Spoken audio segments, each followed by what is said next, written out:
Great stuff. I don't have a pacemaker. I'm really happy that I don't. So I'll tell you a little bit about the research that we do, but since a lot of people here are not security people, I'll also give you sort of an idea of what are the issues that we're trying to address.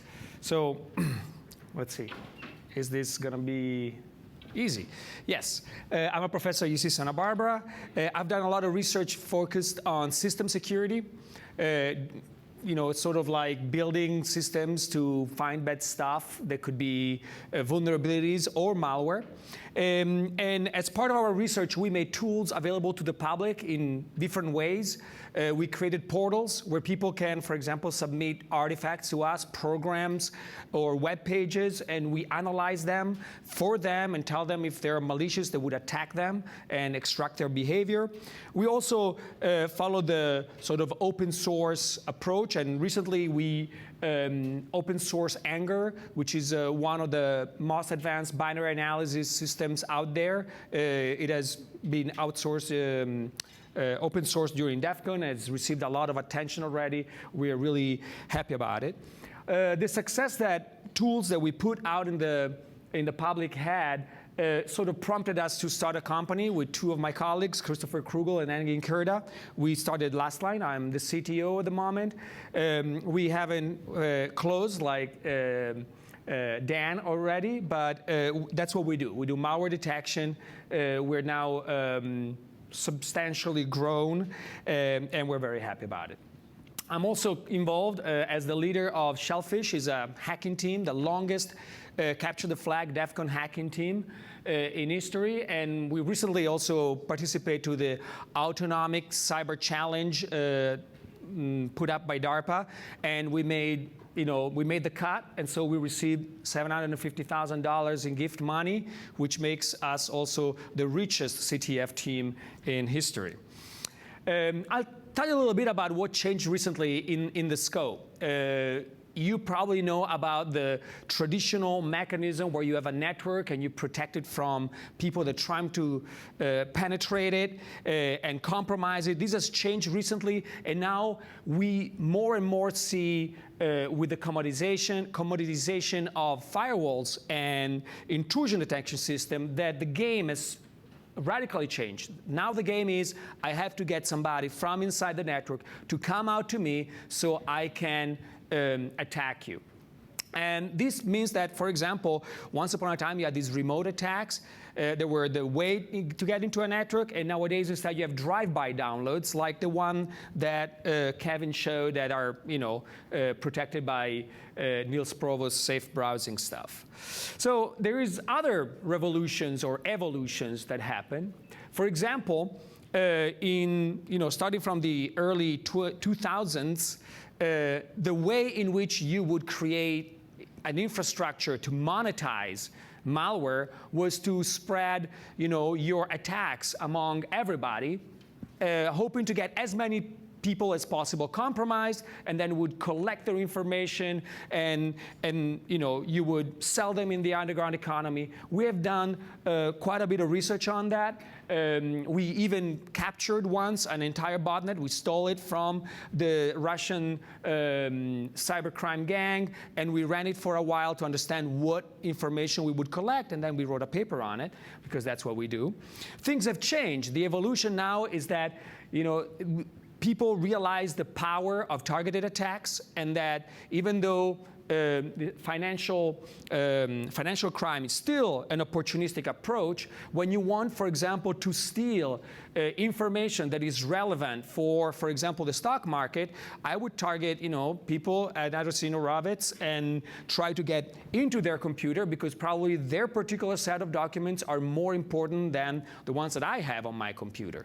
And this requires a complete change in attack strategy.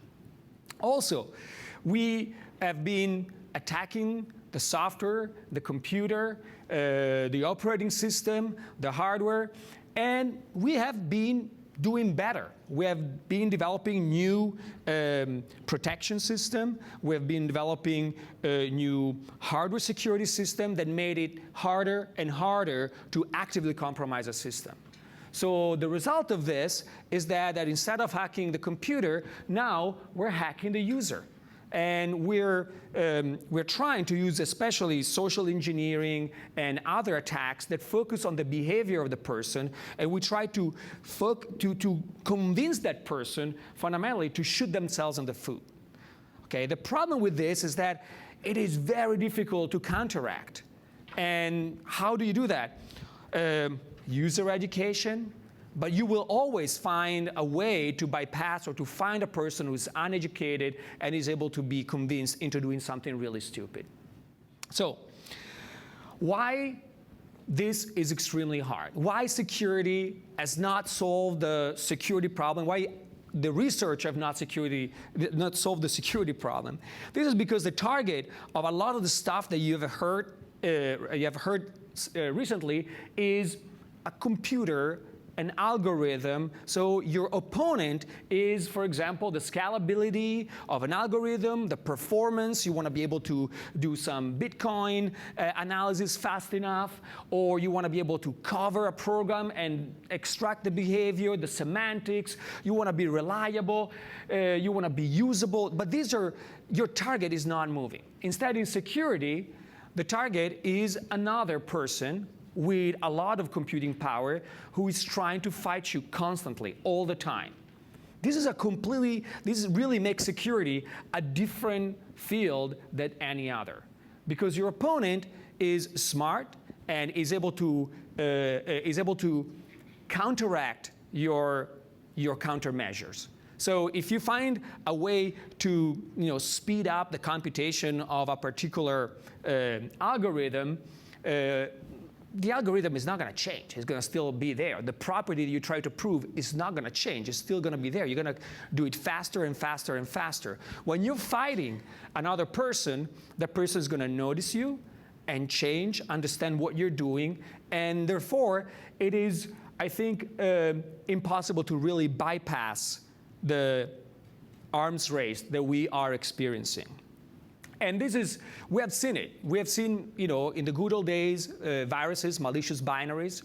So the community, both the research community and the commercial community, came up with signature-based antivirus. So we analyze pattern, we use static analysis, we identify these patterns, and immediately, after a few years, once they start getting hurt by this countermeasure, the community came out with obfuscated polymorphic viruses. So viruses that change continuously so that by doing static analysis, it cannot be determined if they're good or bad.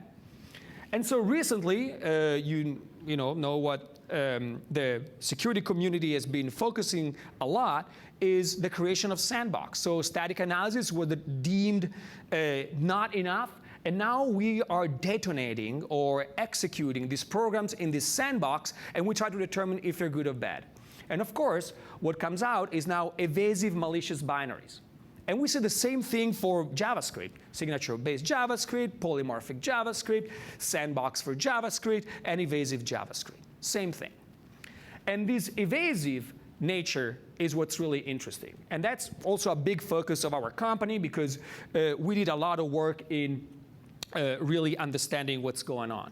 For example, malware, to be evasive, fingerprints your environment. And if it says, oh, that doesn't look like a real computer, why? Well, for example, because at a certain point, we were analyzing malware, and we find out that we're looking for user Andy. It's like, what?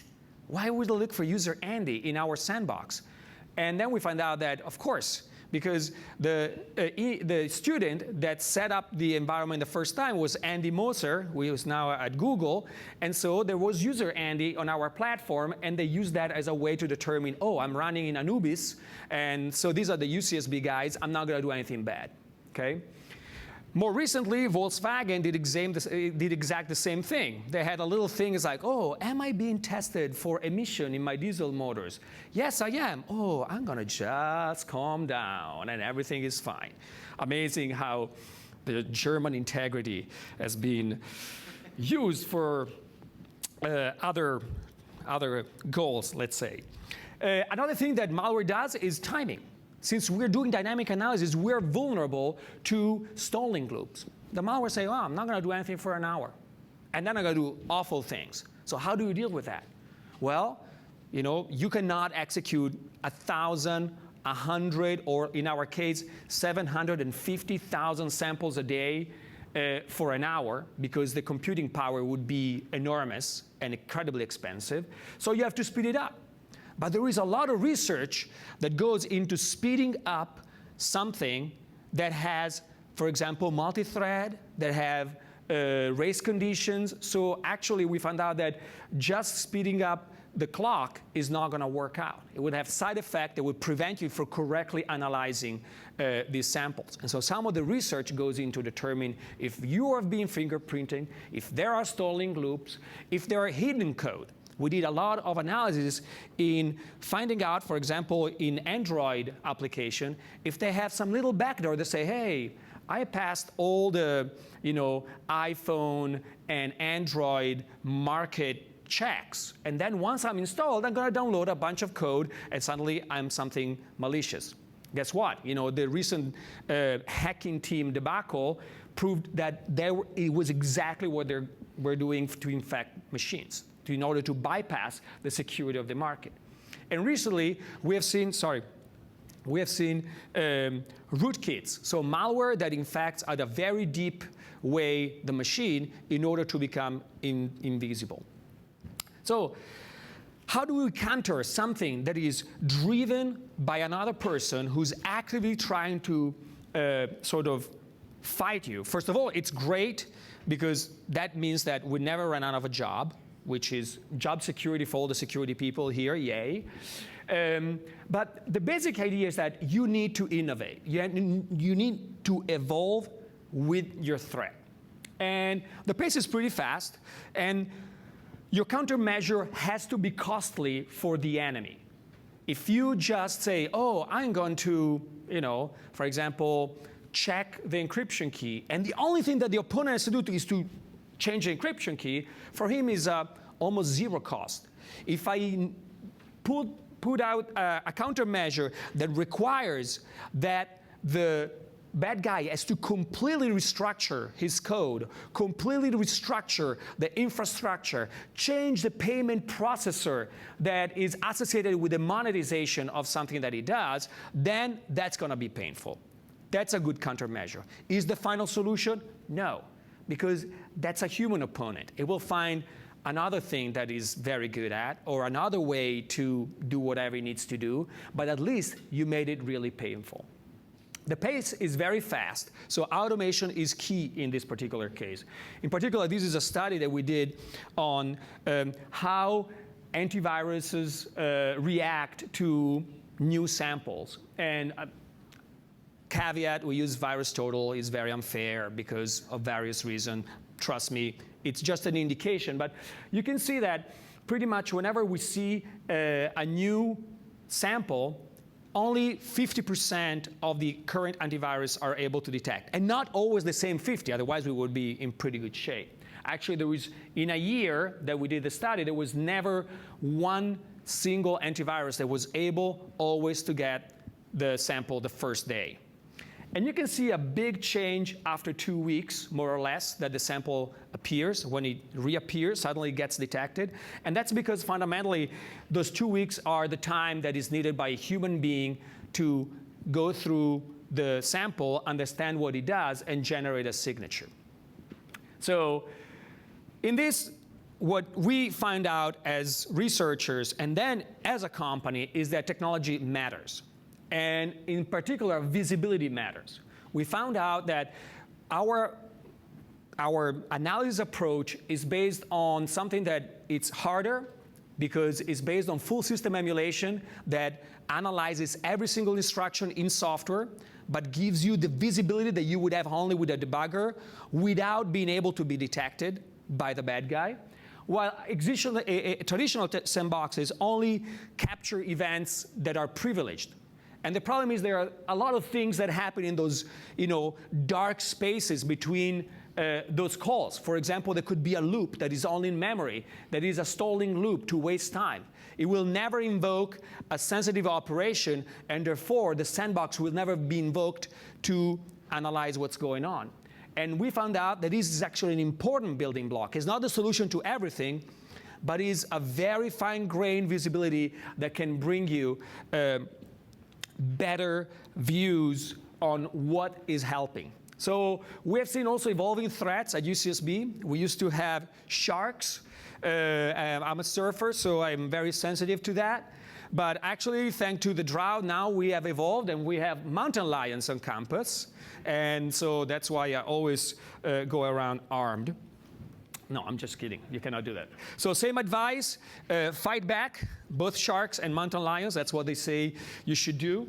Evolve with the opponent. That is an important thing. But you can only do this if you have the building blocks, the low-level building blocks that allow you to create Lego-style countermeasure to a continuously evolving opponent with evolving tools and techniques. Limit the space for maneuver, so create situations in which they cannot do too many bad things, so they have to really work on their evasion, and then you use the evidence of evasion as a detection signal. So this is really, in a way, the research boundary. Can I detect that not just that somebody is doing something bad, but that somebody is trying to evade my detection? And if I can do that automatically, well, it's going to take a lot of work to the bad guy to be able to bypass this security mechanism. This is hard, actually impossible in the general case, thanks to a little halting problem that we have in computer science. So it's impossible really to understand what a program does. So we will always only have heuristics and never the final algorithm that is able to tell this is a good program and this is a bad program. But that's why we cannot stop, and we have job security. And that's why we have to continue to innovate in order to protect our networks. Thank you very much.